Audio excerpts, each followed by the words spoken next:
The next item, we are pleased to have an opportunity to share a review of the schematic design for the rebuild of Quioccasin Middle School, for which we will be seeking your approval of that schematic design later on the consent agenda, but wanted to provide an opportunity to review the schematic design and answer any questions you might have. So.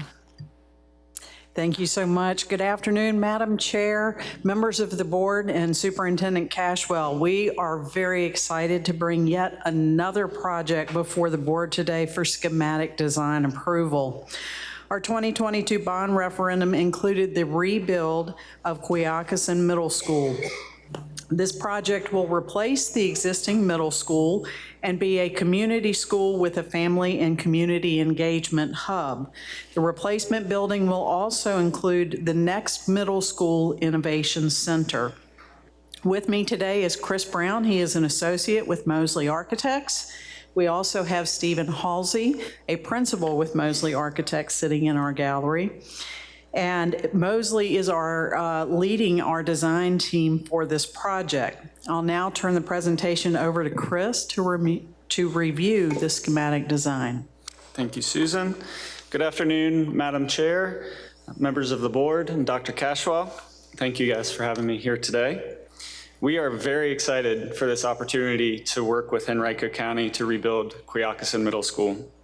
Today, we'll begin by giving you a glimpse of our process and really look at how we use collaboration as a tool to steer this successful project. Then we'll look at the schematic design for the new middle school. This design is a direct product of that collaborative process. It's a roadmap that will be fine-tuned as we continue into design development and finally produce construction documents. And last, Susan will give us an idea of our next steps for the project. The existing Quioccasin Middle School sits on a 41-acre site fronting Quioccasin Road. To the west lie apartments separated from the site by a natural creek. Single-family homes line the northern border.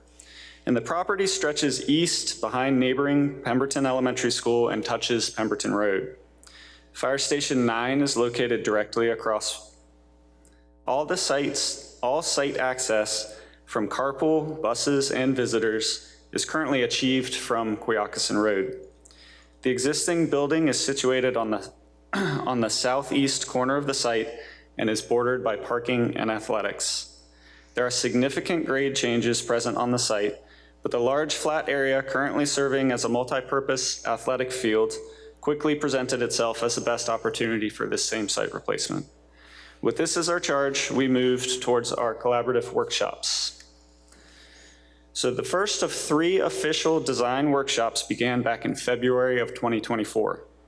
We gathered a group of stakeholders and tasked them with uncovering the important values of the educational and community landscape to inform our design. 4 groups developed floor plans and presented, discussed, and debated each other's work. The plans were then developed further by Mosley's team and presented during additional workshops to uncover trends used as a roadmap for the school. Overall, there have been several iterations that blended ideas presented during these design workshops. These plans, coupled with continued feedback from the project team and educational leadership, led us to the site plans, floor plans, and general building massing that we will see in schematic design. Idea mining and consensus building is also an important part of the design workshop process. After the Mosley team posed questions to stakeholders about the future of Quioccasin Middle School, participants were asked to vote on the answers that represented the most important aspects of the school. These ideas are the backbone of the Quioccasin narrative and are represented within the project mission statement. This statement was developed by the workshop team and underlines the importance of community and innovation within the learning environment. So our schematic design begins with a site concept. We had already identified the northwest portion of the site as best suited for new construction, so our building takes advantage of that space. Access to that area for construction will be established from Pemberton Road, behind Pemberton Elementary School. This access road will allow construction to separate from current school function, which minimizes interaction between the school community and construction activities. When the new school opens, the access road will serve as a bus loop and the student entrance will be established on that east side of the building. The existing track and football field will not be touched, and while parking will be reconfigured, it will remain in its current location off of Quioccasin Road. Visitors will enter through the main entry in the center of that south facade. To satisfy additional site constraints, including contours, drainage, site access, and use of existing facilities during construction, a 3-story concept was determined to be most appropriate. Current height limits outlined within the Henrico County zoning ordinance will be respected. Upon completion of the new school, the existing Quioccasin Middle School building will be demolished and athletics will be restored in its place. The floor plan for the new Quioccasin Middle School was developed to promote community and innovation while providing a safe, accessible, and high-quality learning environment. The front entry features a secure vestibule with access to the Family and Community Engagement Center, a clinic, and the main administration. This core serves the greater school community. The bus entry on the east side of the building features a courtyard space that enters directly into the dining commons. And this dining commons functions as the center of the first floor and serves as the school community gathering space. Its location adjacent to the gym and auditorium allow it to be used for overflow during any event. To respect the scale of adjacent single-family homes to the north, the northern wings of the floor plan contain larger volume but single-story spaces associated with athletics, food preparation, and performing arts. The southern wings of the building are the 3-story portions of the school.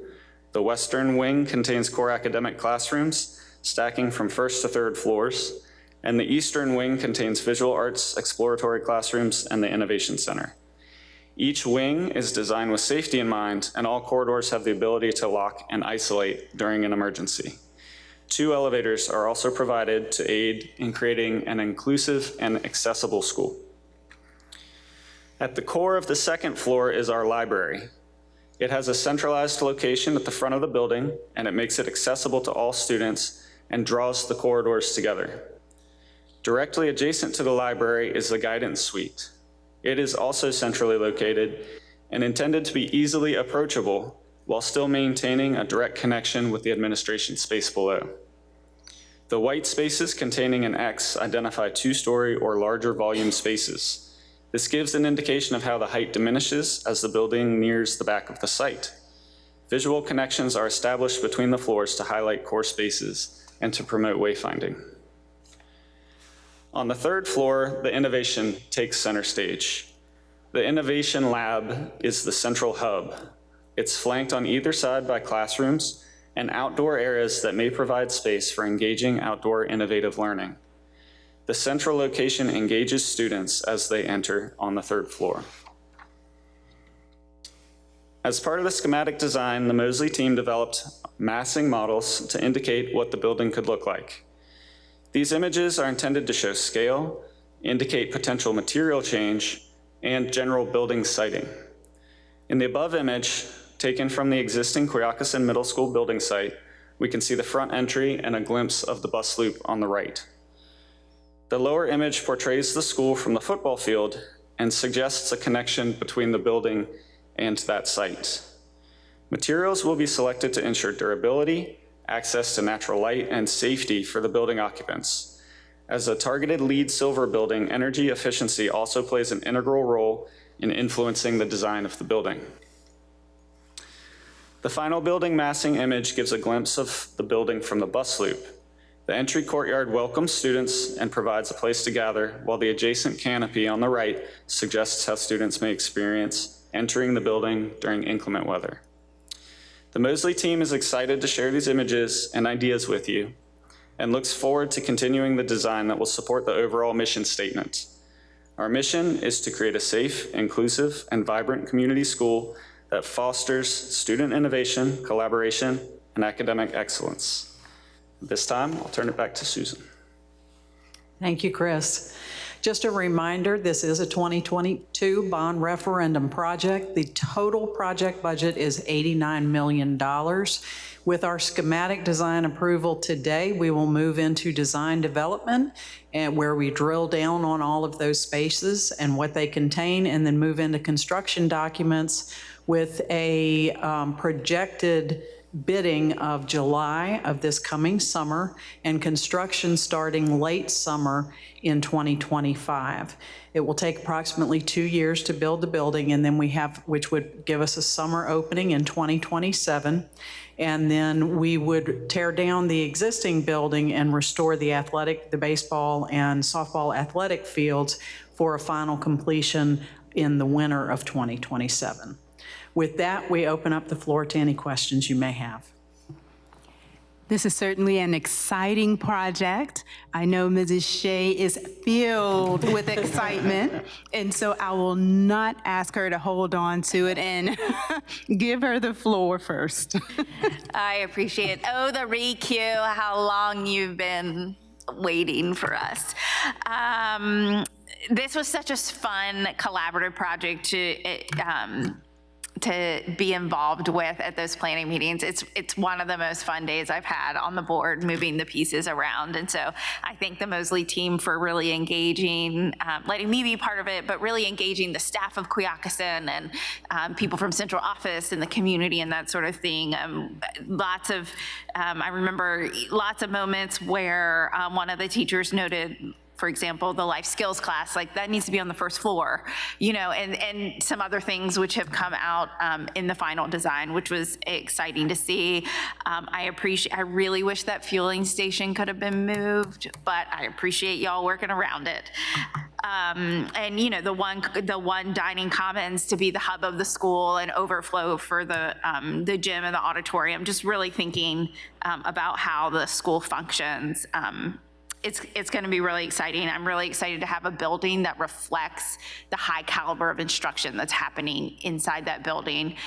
It's happening right now, but this building will, the high caliber of instruction is happening right now, but this building will much better reflect that. A question for, not so much for you, Mr. Brown, but maybe for Ms. Moore. Do we know the capacity of the new building, the estimated capacity of the new building? Right now, and that we'll drill down on that more as we continue in design development, but it is between 1,350 and 1,400 students. Our current, well, let me step back. Last year's functional capacity was 1,356. So we were able to work into our existing functional capacity, our capacity for the Innovation Center as well. So we may see a little bump up in that number, but more to come as design continues. Perfect. That's helpful to know, and I think enrollment's right around 1050 or so right now, so that helps, because I know initially we had kind of hoped that the opening of the building would coincide with the opening of the Innovation Center just from a capacity standpoint, and it looks like our timelines for that are going to be a year staggered. So I just in my brain was trying to figure out how all those pieces with capacity works out. So, but it sounds like we're going to be okay, and then we'll be really glad when the new building opens. Yes. I think that was it. I'm just really excited, and I wish it could happen like tomorrow. But we've got some other projects ahead of us. It's going to be great. It's just really exciting. It's a long time coming. Actually, can we just scroll to the, can we scroll to the slide of the hallway, like the current hallway? So for those of you who have not had the pleasure of being in the building, yes, this one, in the building of Quioccasin, there are 3 stairwells featured in this picture, all right? There is one that you can kind of see, and then there's another one behind it, and then the staff member coming down at the left is coming from a 3rd one. There are roughly 10 of those sets of staircases throughout the quote-unquote 1-story building, which makes it can make it very hard to navigate. And so this is gonna be be a game changer in terms of accessibility throughout the building. That's why part of the mission statement is about having inclusive, vibrant community, not only inclusive from all of the different cultures that feed into the school, but also inclusive physical spaces, because that's not a strong suit of the current Q. Being able to be accessible, easily navigable. So it's a really big deal on a lot of levels. No pun intended, for this community. And so I am just so excited. Okay, I'll stop. Thanks.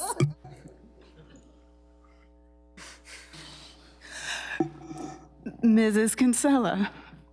Thank you so much for this presentation. Well, I've been waiting for Mrs. Shea to be able to celebrate the rebuild of Quioccasin, and clearly today is a great day. My yellow? I see. And I also see, and I celebrate with you the navigability of the future REQ. I'm really excited about that because over time, of course, I've served with Mrs. Shea for almost 5 years now, so I've heard a lot about Quioccasin as it currently stands. Really like the attention to safety during the project. Sounds a little bit like what we had at Holiday on the other side where the bus loop was. Like the bus loop will be, I guess, where construction is, right? Yes. And just separate in and out to protect the kids. Yes. There should be everyone, really. There should be a clean separation between construction activity and educational facilities and daily activities for the school. I appreciate that.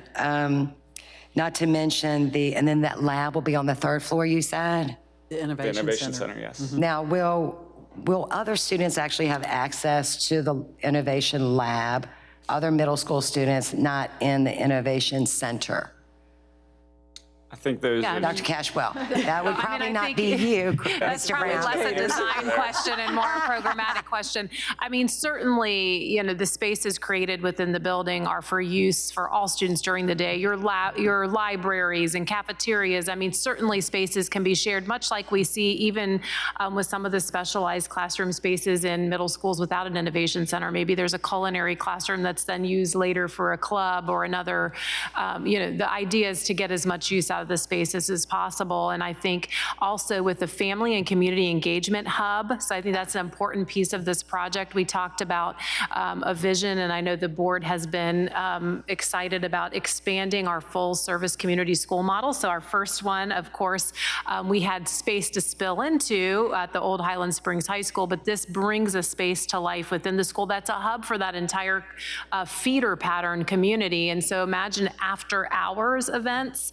So certainly while there'll be some accessing programs adjacent to the separate entrance of that FACE hub during the school day that will separate them from the access to the school for safety reasons, imagine evening events and family events hosted in which anything from the auditorium area to the innovation labs or any other space in the building might be used appropriately, depending on what the event is. Thank you for highlighting that, and also for highlighting the community school separation. It sounds very similar to what was designed at Academy of Virginia Randolph, right? Yes, The very much. separation That for would be our safety. third hub. So we've been aiming towards having, to meet the geographic vastness of our community, making sure we had hubs available all across the community, east, central, and west. And so this is one of those, with the other being at Virginia Randolph. And then how long will the students, I know you said you showed the timeline and that the original queue would be demolished at the end, with that being the future home of athletics. Where do we think our students will be displaced, and for how long do we think our students will be displaced?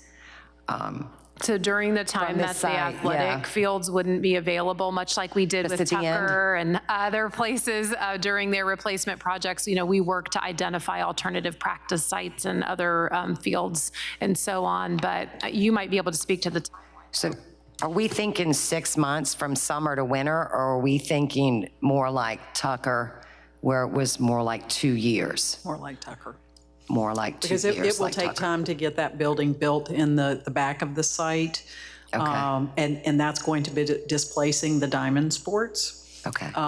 So, we will work with the school, as we did with Tucker, Certainly. to provide transportation, to do whatever support services are needed in order to make that transition and that adjustment as, I don't want to say simple, but as bearable as possible. Right. I know other schools were more than cooperative sharing their fields during that time, but I thought it was relevant to ask because it's not just going to be the summer 2027 to winter 2027. And then lastly, at what point will the board be able to confirm it's still costing us $89 million? Because I know recent projects, right, have had overruns. Our recent rebuilds, certainly our 2 high schools, went over budget. So at what point can we confirm about $89 million? I think I'll cover a little bit and then I'll turn it over to Chris as well. As we continue into design development, drill down into what we've got in the building, our space, how all that's going to work out. As we continue to watch the market, Right. we are seeing some improvements in the market as far as the numbers that are out there, the amount of bidders that we're seeing in bidding situations.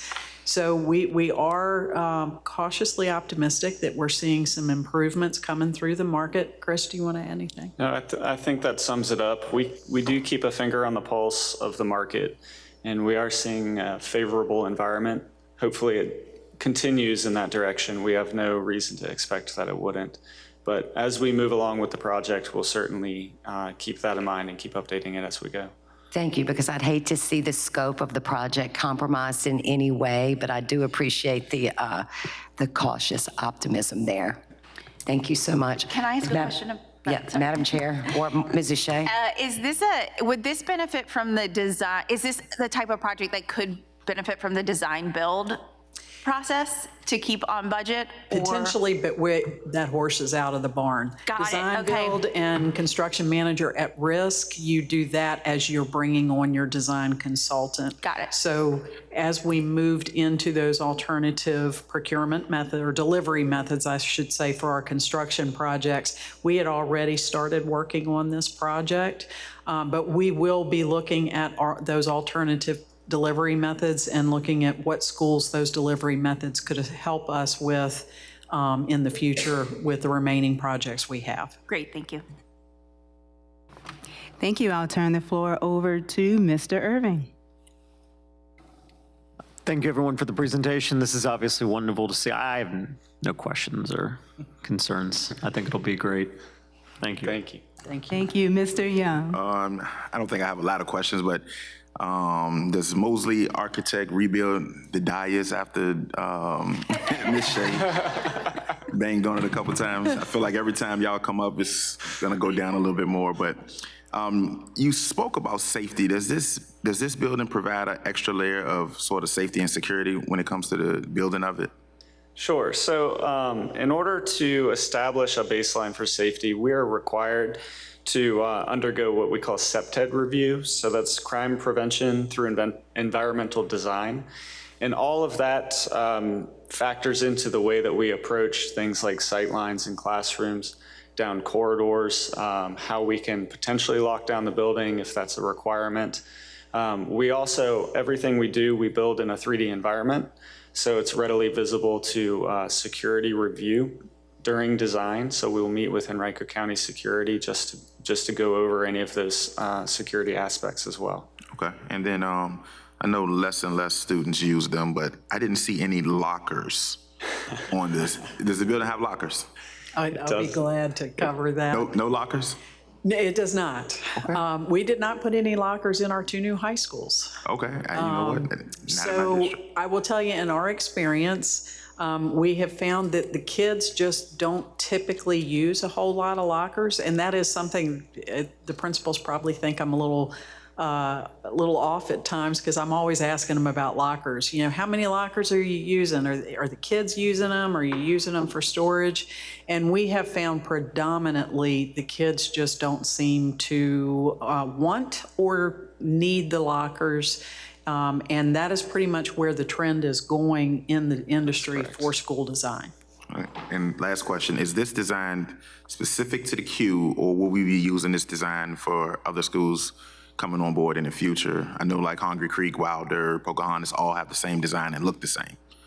But will this now be going forward, would this be the design for our middle schools, or it's just specific to the Q? Right now, it is specific to the Q. As we started this project, we realized it had been quite some time since we had designed a middle school because our last 5 middle schools were all of the same prototype. The site that we're working with, we felt like it was more appropriate to look at what we call a one-off design. So Mosley and the whole design team worked with prepping a building that fit the site that we were working with. Doesn't mean we could not reuse this design as a prototype for another middle school. Okay. Well, thank you for the presentation. Thank you. Thank you again. Thank you very much.